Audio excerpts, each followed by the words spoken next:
we're going to have a go at changing the coolant in this 107 280 SL.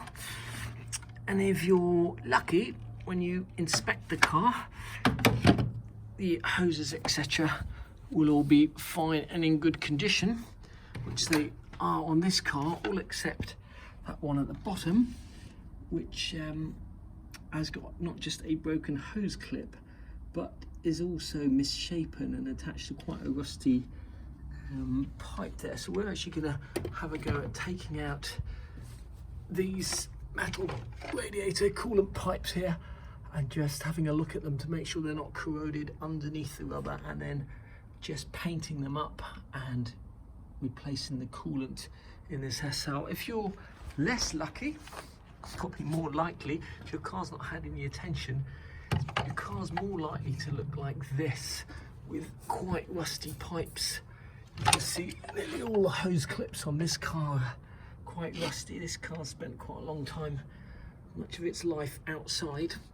And if you have a look at the colour of the coolant, it's almost clear, which means that somebody's been just topping up the coolant with water as opposed to coolant. And the problem with doing that is that these heads here are aluminium heads, and the coolant that you put in here not only keeps the car cool, but it also stops the aluminium corroding. Before you start changing the coolant on your car, there's a couple of things you're going to need, one of which is a crush washer for the radiator. So this is the radiator drain plug here. You're going to undo that, but on the back of it there is a copper crush washer, so I'll just give you the part number for that. MN 007 603 014415, just £1.30. Not expensive, but if you don't replace it, you just put the old one back on, you're liable to have a leak there inducing that lower hose. So I've got this hose from Mercedes, just in case you do need to replace that. It's the most likely one that you're going to need to replace, because it's the lowest one where all the gunk and everything else sits. It's MA 110 501 2382, £9.55 plus VAT. Normally when you replace the coolant, you're just going to undo the drain plug on the right hand side of the radiator, but because we're actually going to be replacing that lower hose, I'm going to undo that hose and let the coolant drain from there, and just save that seal plug just in case I need to flush out and do a complete flush or test after I've fitted that hose. We're going to drain the radiator into one of these builder's buckets, and then we're going to measure how much actually comes out so that we know how much to put back in. Get this off. Sometimes if you've got a new one, it's easy probably just to cut them off. That comes spurting out at quite a speed, and we didn't manage to catch it off. Make sure you undo the radiator cap as well when you're doing it. Okay, we've run into a few problems. Whilst it's easy to get the hose clips off here, it's proving impossible to get these pipes out of the actual rubber because it's so corroded in there that they don't want to come out. That's the first problem. Now this metal pipe here, you can see if you look at the bottom of the pipe there that it's quite corroded, and it's going to be the same on the ends inside here and here. And I've got to make a decision whether to take these pipes off or just put them back on as they didn't leak. But I did want to take this pipe here off, this one here, and clean it up and respray it. But the problem I've got is that this fitting here, I need to undo that fitting there to get it off the engine block, is not budging. I've already snapped two sockets and levers trying to get that out. It is a sort of sump bolt, but it's a brass bolt into an aluminium block, and it's just not coming out. So I'm thinking that maybe what I'll do is I will fill the radiator up with water, the same amount of water as coolant that we took out, just to flush out the old coolant, and then when the radiator block is hot, I would see if we can try again to get that out, just to see if that makes any difference at all.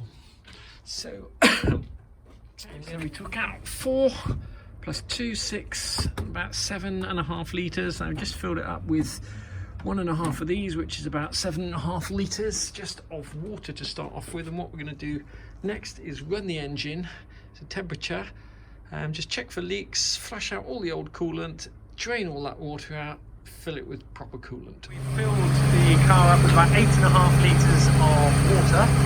We're just going to test for leaks and also flush out all the remaining coolant. Turn the heating on in the car to make sure that the coolant is actually circulating into the heater core. Radiator once, and you can see that there are bits of gunk etc coming out of it, probably little bits of rust, so you could do that several times if you wanted to, but we're just going to do it once, and we're going to replace this pipe here with one that we've just bought. And this pipe, although it looks straight, isn't straight. It's got a slight kink at one end, and the slight kink at one end attaches to the radiator. You can see it slightly better on a new pipe. So this end here, the right hand side, attaches to the radiator, the other side to the Y-shaped coolant pipe. The other thing that's worth noting is that these two hose clips that came off the car are different. The one that attaches to the radiator is the standard hose clip. The one that actually attaches to the pipe is slightly thinner. It's the original Mercedes hose clip. You can see it's still got the star on it, and the reason that might be important is because it's actually thinner than that hose clip. This pipe down here, I don't know if you can see that, but is quite corroded in places. And whilst you can get this pipe from Mercedes, it costs about £100, £99 plus VAT. To remove it entails removing all of these pipes here, and what you'll probably find, you can't get this pipe anymore from Mercedes, and you can't buy that separately. You have to buy that by the meter.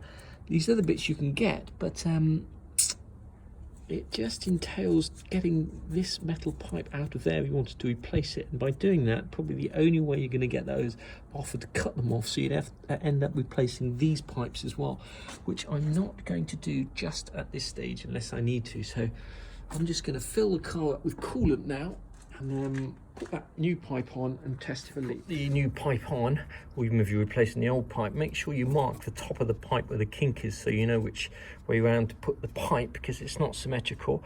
And also make sure you put the hose clips on before you attach both ends of the pipe, and that the screw parts are actually somewhere accessible where you can tighten them. Stuff in the car. And it does come in two colours for some strange reason. I thought it was always green, but this one here is actually red. But luckily we have two of these green ones, and these are concentrates. So in this country, England, we're not going to get much below minus 18 degrees. So we're going to use a 1-to-1 concentrate of water. So for every 4 litres of Prestone, we're going to use 4 litres of water. Takes about 8 litres of coolant, at least that's what came out. So you could just pour this 4 litres of coolant in there and then top it up with 4 litres of water, but we're actually going to mix it as we put it in. So this is a 2-litre milk bottle that's already got a litre of water in. We're just going to top it up and then pour the mixed solution in, rather than pouring in that first and then the water on top, just to make sure it's properly mixed.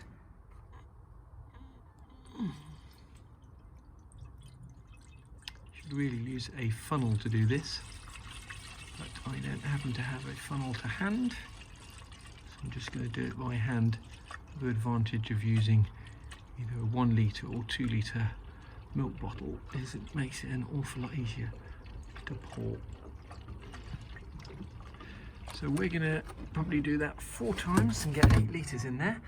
And then we're going to run the engine. 8 litres of coolant in there, 4 litres of the Prestone, 4 litres of the water. The water should ideally be deionized water or distilled water. You can actually buy that from Wilko's in the UK. I'm sure you can get it from Euro car parts, etc. So now that we've topped that up, we're going to run the engine, and we're going to leave the cap off and turn the heaters on in the car, just to make sure that any air bubbles in the system can escape through there. And then we're going to top up, let the car cool down, and then top up if necessary. This car's been sitting for quite a while. It'll be interesting to see if it actually starts after all this time. Make sure it's in neutral.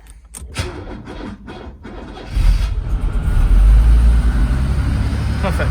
So we turn the heaters up to max, and when these, sorry, there's a cold there, when these get warm, the engine will be up at temperature, and we can turn it off, let the engine cool down, and test for leaks, etc. On this 280 SL, and there's no leaks. Everything seems to be working fine. I was just about to go and to the pub and celebrate when I noticed underneath the car a patch of fluid which transpired as petrol. We've got a small fuel leak just here, so I'm going to do another video tomorrow or the next day just showing how to, this is the fuel pump, this is the accumulator. I suspect just these seal wings here need replacing, hopefully not the whole pump because I think that's a new pump. So I'll do that in the next day or two. That'll be the subject of my next video.